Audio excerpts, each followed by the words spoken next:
Audiolivro A Verdade sobre os Anjos, A Origem do Mal, capítulo 4, parte 2. Lúcifer inicia a campanha contra Cristo.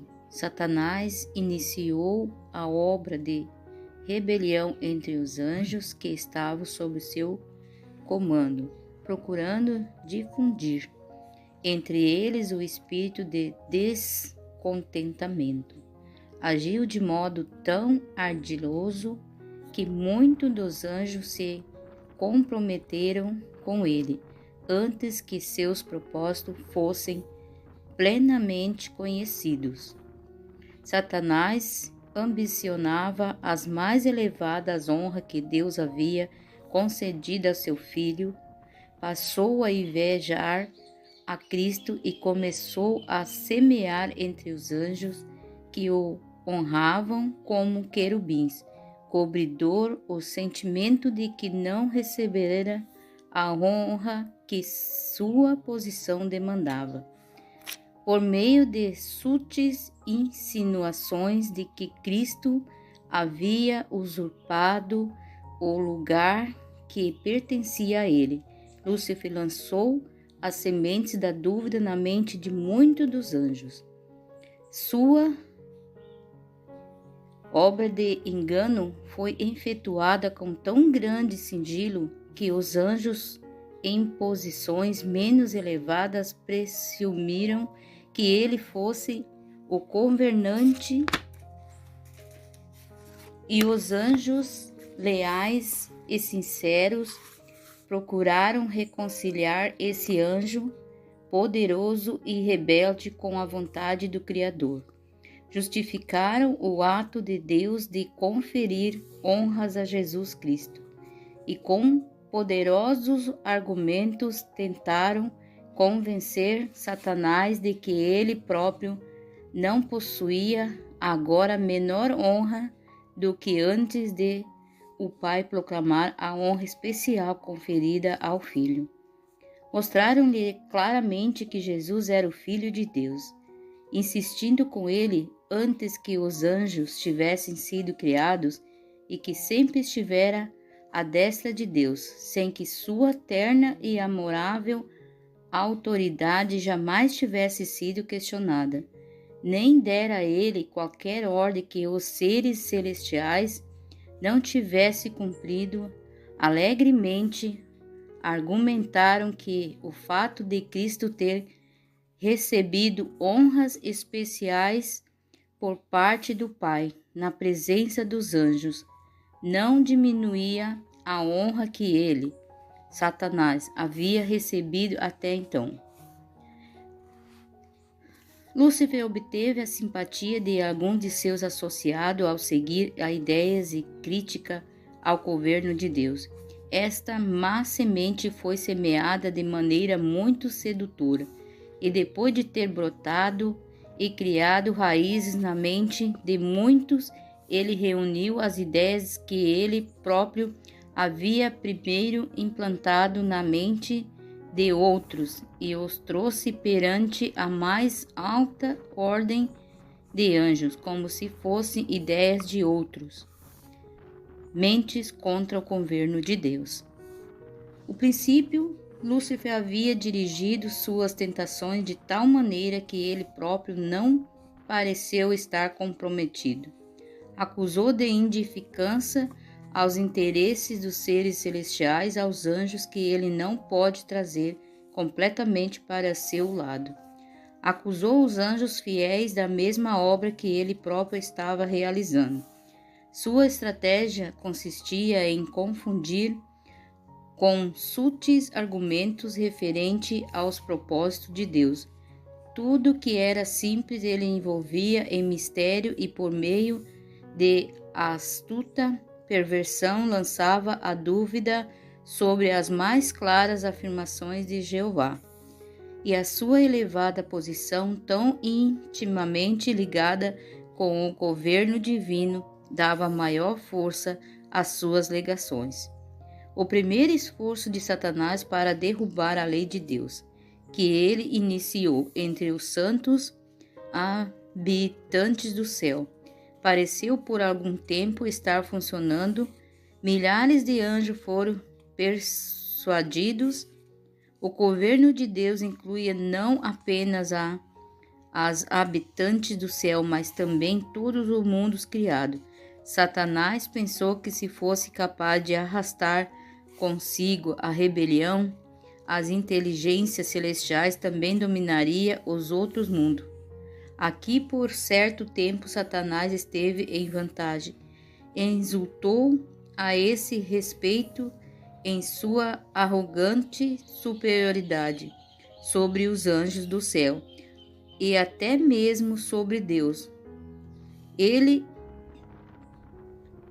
Lúcifer, havia se disfarçado em um manto de falsidade, e durante algum tempo foi impossível remover a máscara para que a deformidade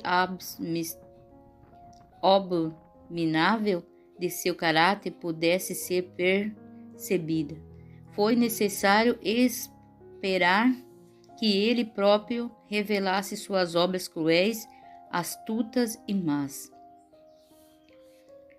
Concede-se tempo a Lúcifer para executar seus planos. Deus, em sua sabedoria, não expulsou Satanás imediatamente do céu. Essa atitude não teria modificado seus planos, na verdade. Isso a teria fortalecido na rebelião, pois haveria acrescentado à lei simpatia como alguém com quem se lidara injustamente, e com ele um maior número de anjos teria sido arrastado em rebelião. Ele deveria receber mais tempo para o pleno desenvolvimento de seu princípio. Satanás se queixou dos supostos defeitos na administração das coisas celestes, tendo procurando encher a mente dos anjos com sua insatisfação. Visto não ser ele supremo, lançou sementes de dúvida e descrença, em virtude de não ser como Deus. Esforçou-se para instilar na mente dos anjos a própria inveja e descontentamento. Assim, as sementes da alienação foram plantadas para depois serem apresentadas diante das cortes celestiais, como sendo originárias, não da mente de Satanás, e sim dos anjos. E dessa maneira, o enganador poderia mostrar que os anjos pensavam como ele. Aquilo que Satanás havia inculcado na mente dos anjos, uma palavra aqui, outra ali, abriu o caminho para uma longa lista de suposições em sua forma astuta.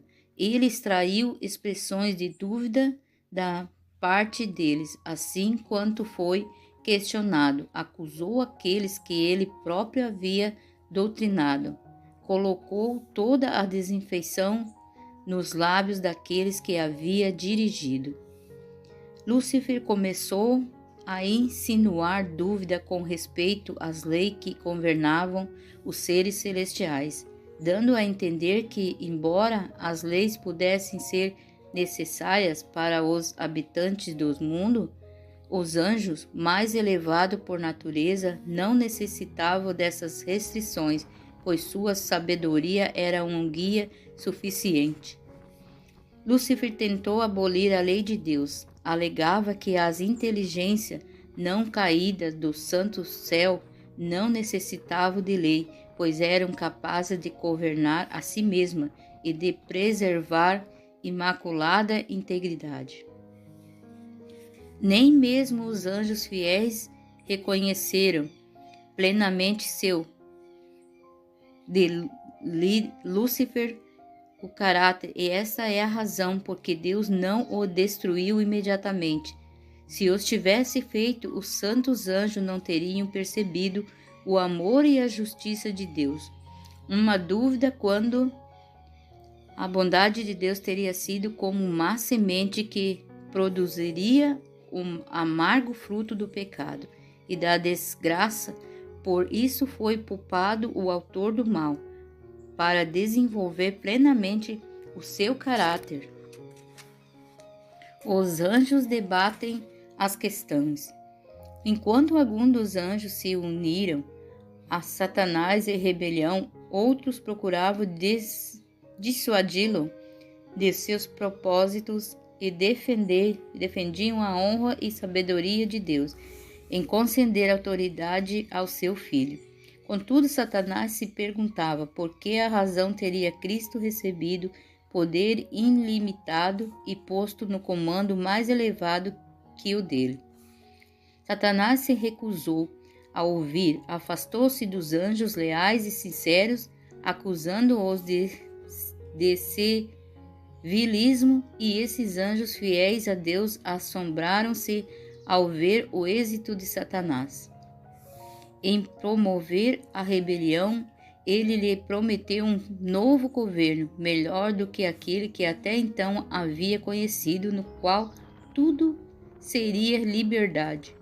Um grande número dos anjos revelou sua disposição em aceitar Satanás como líder e comandante-chefe. Ao perceber ele que suas propostas alcançavam sucesso, vangloriou-se de que chegaria a ter do seu lado todos os anjos, tomando-se igual ao próprio Deus, e que sua voz de autoridade seria ouvida no comando de todo o exército do céu.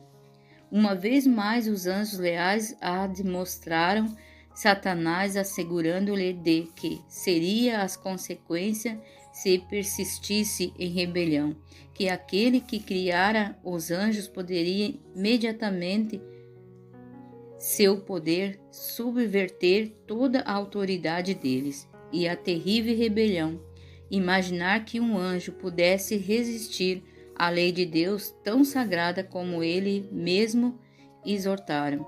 Os rebeldes fecharam os ouvidos aos enganadores raciocínios de Satanás e aconselharam Satanás e todos os que por ele haviam sido afetados a ir a Deus, confessando seu erro por terem perdido até mesmo o pensamento de questionar a sua autoridade. Satanás foi astuto em apresentar o seu ponto de vista da questão. Tão logo percebia que determinada posição era vista em seu verdadeiro caráter, trocava-a por outra, e não foi assim com Deus.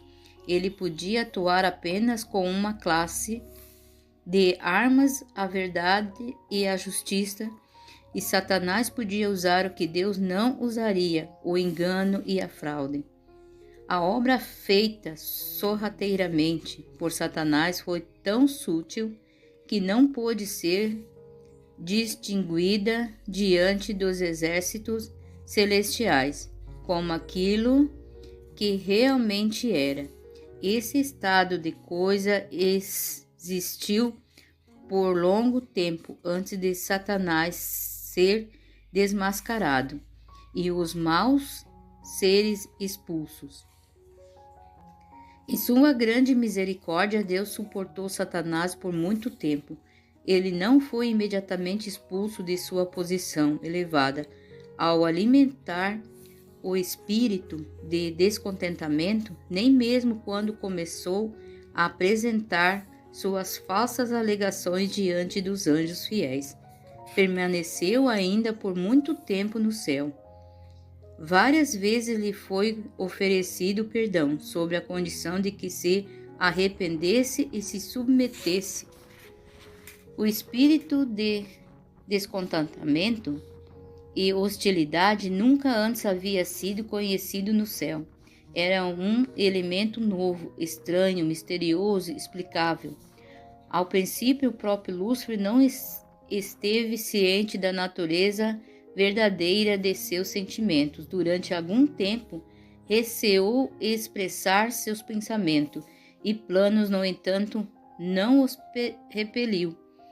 Não havia para onde estava se deixando levar. Entretanto, os esforços que somente o amor e a sabedoria infinita poderiam imaginar foram feitos para convencê-lo de seu erro. Provou-se que sua hostilidade não tinha motivo, e ele foi levado a ver qual seria o resultado de persistir em revoltar. E Lúcifer estava convencido de que não tinha razão. Viu que os estatutos divinos são justos e que, como tais, ele os deveria reconhecer perante todo o céu. Se tivesse feito isto, poderia ter salvado a si mesmo e os muitos anjos. Naquele tempo, ele não tinha repelido totalmente sua lealdade a Deus. Naquele tempo, ele não tinha repelido totalmente sua lealdade a Deus.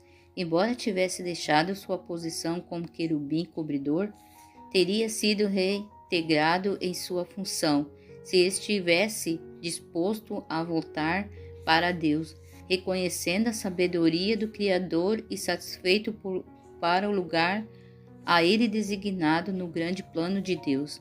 Havia chegado o momento para uma decisão final. Deveria render-se completamente à soberania divina ou colocar-se em aberta rebelião. Quase chegou à decisão de votar, mas o orgulho impediu de fazer isso. Deus enfrenta o desafio de Satanás. Nos concílios celestiais decidiu-se que, com base no princípio pelos quais se atuava, o poder de Satanás não seria imediatamente destruído. O propósito de Deus era colocar todas as coisas sob uma base de eterna segurança. Deveria ser conhecido tempo para que Satanás desenvolvesse os princípios que constituíram o fundamento de seu governo. O universo celestial deveria contemplar o resultado dos postulados que Satanás havia declarado superiores aos princípios de Deus. O sistema de Deus deveria ser contrastado com o sistema satânico. Os princípios corruptores do governo de Satanás deveriam ser revelados. Deveria ser demonstrado que os princípios de justiça expressos na lei de Deus não imutáveis, perfeitos e eternos. Os anjos leais se apresentavam em ir até o Filho de Deus e informá-lo do que estava ocorrendo entre os anjos. Encontraram seu pai em consulta com seu amado filho, determinando os meios pelos quais, em benefício dos anjos fiéis, a autoridade assumida por Satanás seria anulada para sempre. O grande Deus poderia ter expulsado arqui-enganador imediatamente do céu, mas esse não era seu propósito. Daria ao rebelde uma chance justa de medir forças com seu próprio filho e os anjos leais nessa batalha. Cada anjo escolheria por si mesmo de que lado ficar e manifestaria sua posição diante de todos os demais. Lúcifer se torna Satanás. Satanás quis se tornar um centro de influência, uma vez que não podia ser a mais alta autoridade no céu. Ele se tornaria o mais elevada autoridade e rebelião contra o governo do céu. Seria líder, exerceria controle e não seria controlado. Muitos dos simpatizantes de Satanás ficaram incluídos a atender ao conselho dos anjos leais para se arrependerem de sua insatisfação e readquirirem a confiança do Pai e do seu Filho amado. O grande rebelde declarou então que estava familiarizado com a lei de Deus e, caso ele se submetesse em obediência, sua honra lhe seria tirada. Não mais receberia o encargo de sua exaltada missão. Disse-lhe que tanto ele quanto os outros haviam ido longe demais para voltar. Agora que ele suportaria as consequências, que jamais se curvaria diante do Filho de Deus em adoração submissa, que Deus não perdoaria e que agora teria de assegurar a liberdade deles e obter pela força e posição e autoridade, que não havia sido concedida a eles voluntariamente. No no que diz respeito a Satanás, realmente ele havia ido longe demais para que pudesse voltar. No entanto, a situação era diferente com relação ao que tinha sido iludido pelos seus enganos. Para eles, os conselhos e as súplicas dos anjos fiéis abriram uma porta de esperança, e se tivessem atendido a advertência, poderia ter sido arrancados da cilada de Satanás. Contudo, o orgulho, o amor para com seu líder e desejo de uma liberdade sem restrições predominaram, e os apelos do amor e da misericórdia divina foram por fim rejeitados. Os anjos comparecem diante do Pai. Toda a multidão angélica foi convocada a comparecer diante do Pai para que cada caso fosse decidido. Satanás manifestou ousadamente sua insatisfação porque fora dado a Cristo preferência em relação a ele. Ergueu-se orgulhosamente e sustentou que deveria ser igual a Deus. Sendo convidado a participar com o Pai em seu próprio propósito, Deus informou a Satanás que somente o Filho revelaria seus propósitos secretos e que requeria de toda a família celeste, inclusive de Satanás, a mais explícita, inquestionável obediência, e que ele havia se revelado indigno de ocupar um lugar no céu. Então Satanás apontou com exultação para seus simpatizantes, que representavam quase a metade dos anjos. Exclamou: essas estão contigo. Tu o expulsarás, também deixando um grande vazio no céu. Declarou então que está pronto para resistir à autoridade de Cristo e a defender seu lugar no céu, pelo poder força contra força. Até o final da controvérsia no céu, o grande usurpador continuou a se justificar. Quando foi anunciado que ele deveria ser expulso das habitações de glória juntamente com todos os seus simpatizantes, o chefe rebelde confessou então ousadamente seu desprezo pela lei do Criador. Retirou sua alegação de que os anjos não precisavam ser controlados, mas que deveriam ser deixados livres para seguir a própria vontade, que sempre os conduziria corretamente. Denunciou o estatuto divino com restrição e liberdade deles, e declarou que seu propósito era abolir a lei. Afirmou que, livres dessa restrição, os anjos do céu poderiam alcançar um grau mais elevado e mais glorioso de existência. De comum acordo, Satanás e sua hoste lançaram a culpa de sua rebelião inteiramente sobre Cristo, declarando que se eles não tivessem sido acusados, não teriam se rebelado. O conhecimento possuído por Satanás e por aquele que ele caíram quanto ao caráter de Deus, de sua bondade, misericórdia, sabedoria, excelente glória, tornou-se imperdoável a culpa dos rebeldes.